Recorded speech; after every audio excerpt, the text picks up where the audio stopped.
Hi viewers, welcome to One India Telugu. భారతీయ అంతరిక్ష పరిశోధనా సంస్థ ఇస్రో మరో కీలక ప్రయోగానికి సిద్ధమవుతుంది.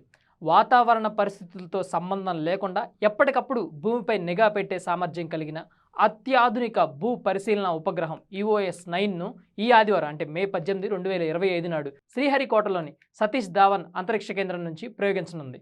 మే 18 ఉదయం 5:59 ఇస్రో యొక్క నమ్మకమైన rocket polar satellite launch vehicle PSLV ద్వారా EOS-9 ఉపగ్రహాన్ని అంతరిక్షంలోకి పంపనున్నారు. ఈ ప్రయోగాన్ని ప్రత్యక్షంగా వీక్షించేందుకు సైన్స్ అండ్ టెక్నాలజీ పార్లమెంటరీ స్థాయి సంఘం సభ్యులతో కూడిన ఎంపీల బృందం శ్రీహరికోట రానుంది. 20 మందికి పైగా పార్లమెంట్ సభ్యులు ఈ ప్రయోగాన్ని ప్రత్యక్షంగా వీక్షించున్నారు.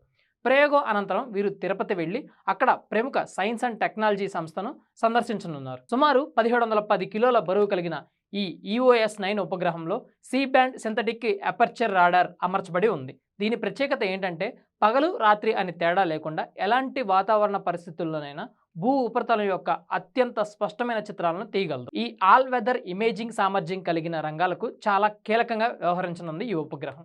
వ్యవసాయం మరియు అటవీ పర్యవేక్షణ, విపత్తుల నిర్వహణ, పట్టణ ప్రణాళిక మరియు దేశ భద్రత వంటి కీలకమైన అవసరాలకు ఇది ఎంతగానో ఉపయోగపడుతుంది. EOS-9 ఉపగ్రహం ప్రయోగంతో భారతదేశం యొక్క భూ పరిశీలన ఆస్తుల సంఖ్య మరింత పెరుగుతుంది.